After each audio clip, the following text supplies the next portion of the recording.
Hey, what's up, everybody? Mike Lovelace with Lovey's Fat Life, and today we have something that, man, we fixed a year ago and they were incredible. And guess what? We fixed them again a year later and they were incredible again. Mixed up this recipe just a little bit on the smoker, but nonetheless they turned out awesome. Please like and subscribe to our channel if you like what we're doing, Lovey's Fat Life. But watch this quick video here on cheap man or poor man's burnt ends, and they're really not that cheap. The price per pound was really probably more than a regular brisket, but the amount of time you have to cook it is far less. These are poor man burnt ends, or chuck roast burnt ends. We use Malcolm Reed's Texas brisket rub and also Dink's seasoning rub on them. Two different taste profiles, but both of them turned out excellent. And we run them on our recteq RT700. You can use your another pellet grill that you have, Kamado grill, offset, reverse flow smoker, whatever. Either way, these things turned out awesome. We also use a little bit of beef tallow in this as well. So, and we use just something you can pick up at your local grocery store, some Sweet Baby Ray's. Everybody at the Christmas party was going crazy over these, but try this recipe out. Check it out. In the comments here, tell us what you think. If you've tried this before, tell us what your favorite rub is. You guys have a blessed day. Thank you guys. Lovey's Fat Life. The fat stands for food and travel. We like to smoke meat, grill meat, griddle meat. We love to do restaurant reviews when we go on vacation. And the travel part, we love to go to the Smoky Mountains, and we love to go on cruising. Thank you guys, and you guys have a blessed day. All right, here's a newbie's tip. If you don't have, here's some of this Dink's Utter Madness rub. Go check them out on their website link. But if you don't have a shaker, this comes in a pouch. Just take an old Parmesan shaker, the plastic ones, you know, when you can buy them at the grocery store, and then when you get done with them, just wash them up and keep them, man, for rubs down the road. We do this all the time. Or you can buy a cheap one on Amazon, or go to the Dollar Tree store and get a Parmesan shaker. The glass ones like you used to, go to Pizza Hut or something to use. Those work awesome as well. But man, repurpose this stuff. It works great. Then when you get done, you can just put it right back in the original pouch. All right, so we take this beef tallow, take a couple teaspoons, heat it up a little bit in the microwave to liquefy it a little bit more. I just took it and rubbed it all over these chuck roasts on both sides as a binder. You don't have to do this. Some people don't use a binder at all on brisket or beef. I wanted to try it out though, because I've seen some people do it on briskets, and it worked well as a binder. So I used the beef tallow here, and then later on I use it also when I mix back our beef stock, beef broth, and put it back in. So it worked great as a binder. That's something you can do or not do. That's up to you.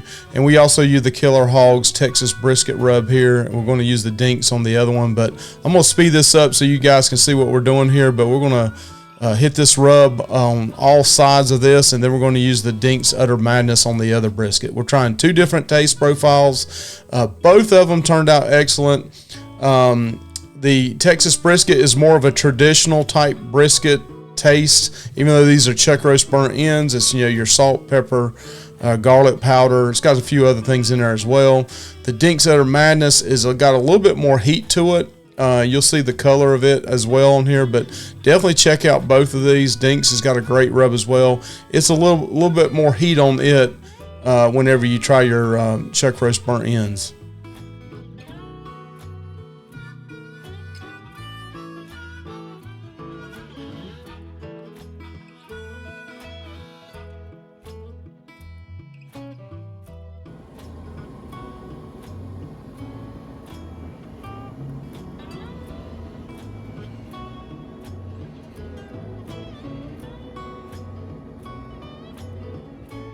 All right, we got this. All right, we got this at 225. On the left side, we got the chuck roast with Malcolm Reed's brisket rub, and then we got Dink's Utter Madness on the right. It's a tad smaller chuck roast. We're going to use these things for burnt ends. So let's go ahead and put them on this recteq RT700, and let's let them bathe in some smoke for a while.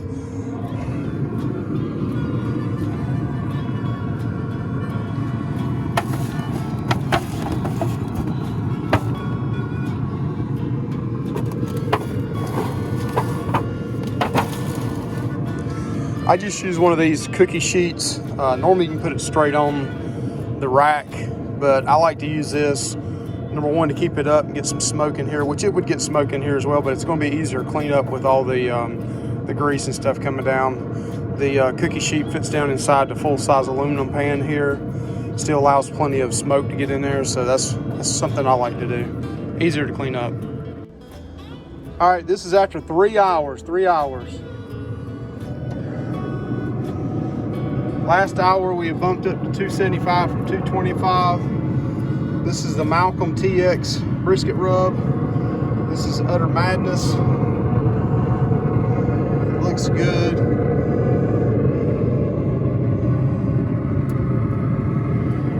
Let it keep bathing in the smoke. All right, these have hit a 165 internal temp. Again, these were 8 pounds starting out.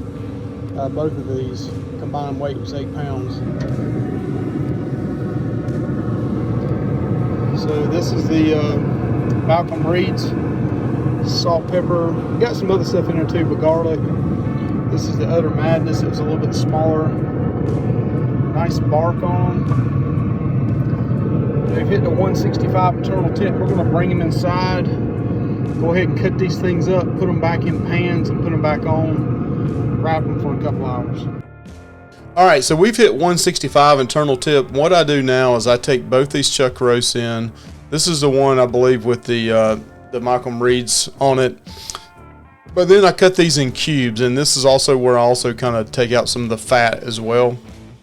But you can tell as I cut into this, look at this this bark on this. I mean, this smoke ring. I mean, it's just, you know, that recteq RT700 did a great job on it. But I try to cut these into smaller cubes. Typically, you know, about a 1-inch cube. But I just wanted to show you some of the smoke ring on the beginning of this. But man, these end pieces with that bark is just incredibly good. I ate a couple pieces here, even with it at 165. But I'm gonna speed this up. I cut it into 1-inch cubes, cut it in half, and then we're gonna put it back in a pan. And then we take a half a cup of beef broth, a half a cup of barbecue sauce, and we take about a spoonful of beef tallow. We pour that all in this pan and mix it up well together. And then we turn it around and put it back on the smoker until we hit an internal temp on these chunks of around 195 to 200 degrees. And then we'll show you what else we do here in a second.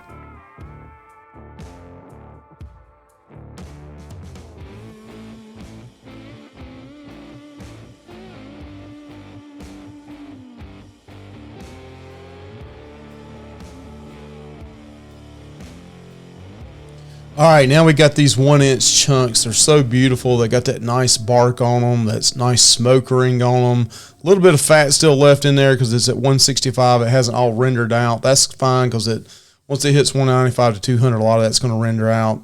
We're going to take a half a cup of beef broth. You know, you can get it, you know, name brand, not name brand, doesn't matter. Normally I like the original Sweet Baby Ray's, but they were out of it at the grocery store. This was on Christmas Eve, so we got the honey barbecue. So this goes a little bit over a cup here. And then 1 spoonful of beef tallow. You know, if it was hot, it would, you know, of course it would liquefy it, but we just, you know, stick it in here, mixing it up really well. And then we're getting ready to pour this over our cut up cubes and just mix this up really well. We're also going to throw some brown sugar on there. I just take a handful, which is probably you know, a half or a third of a cup of brown sugar. We pour the brown sugar all over these beef briskets as well. Here I poured the sauce, the mixture over top of all over it, but then here we're going to throw on some brown sugar as well, and then we just mix this up really, really good. And then we take aluminum foil and put on top of it, and then we're ready to put it right back on the smoker.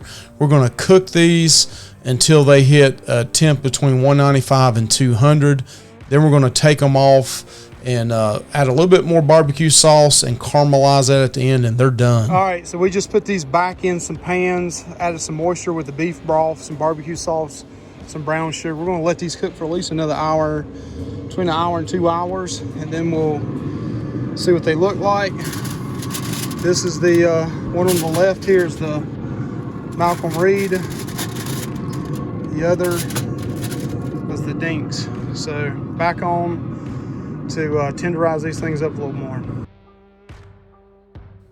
All right, so about an hour and a half later, we take these off, and we're getting ready to probe these things so you can see the internal temp of them. But man, this smell was incredible. And then we're getting ready to drain off some of this juice, put them back on, and let them caramelize. All right, just to let you know, I put one of these in this probe, and it says 198 now. It's going down because it's been sitting out, but it said 201 to start with. So we're going to put these back on and just let this caramelize a little bit. I'm going to take something and mix this sauce up really good on it, put it back in, and let it caramelize. All right, so now we're going to drain off some of this beef broth. Some of the barbecue is mixed in it with it as well, barbecue sauce, but we drain off probably a cup full total, maybe a little bit more than that, but off of each one of them. And then we go back and put some more barbecue sauce on top of just the burnt ends themselves, and then allow that to caramelize, and we'll show you the final product here in a second. All right, so this is after about 30 to 45 minutes back on the smoker. We did hit it with the Sweet Baby Ray's on top, and we're just letting it caramelize on top, but we're going to take it inside here, taste test it for you, but that's pretty much it. So 165, cut them in chunks, then cook it to 195 to 200. You can tell how you squeeze them to break apart, and then they're ready. All right, these things have been brought inside now, and man, the smell of these, that bark on the outside. We're getting ready to taste test one of these for you. I cheated and went ahead and taste tested one of the two in advance. I'll tell you here in a second which one I tasted in advance, but these things were awesome. So definitely try these out. All right, guys, we're getting ready to try one of these burnt ends, and look at that. Wow. I cannot wait to try one of these. I tried one right before I put it on a while ago, but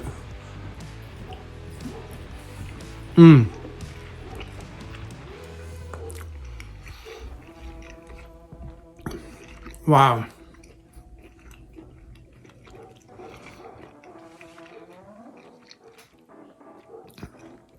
That bark is awesome. A nice pepper crust on it. That one right there is actually from Dinks. I did try one earlier from Malcolm Reed's, the Texas brisket rub. It was excellent as well. Definitely check out the Dinks rub. Michael Dink Ferris, awesome seasoning company, rub company. But man, the Sweet Baby Ray's on that one, along with the pepper crust, the moisture inside of that, and just how tender it was, it fell apart. I should have squeezed it together so you guys can see it, but I'm telling you, try this recipe out. The chuck roast, man, it was good. Definitely try it out. Thank you, guys. Please like and subscribe to our channel if you like what we're doing. Lovey's Fat Life. Thank you. All right, here's a couple more playlists. If you like what we're doing, thanks again. Lovey's Fat Life. Have a great day.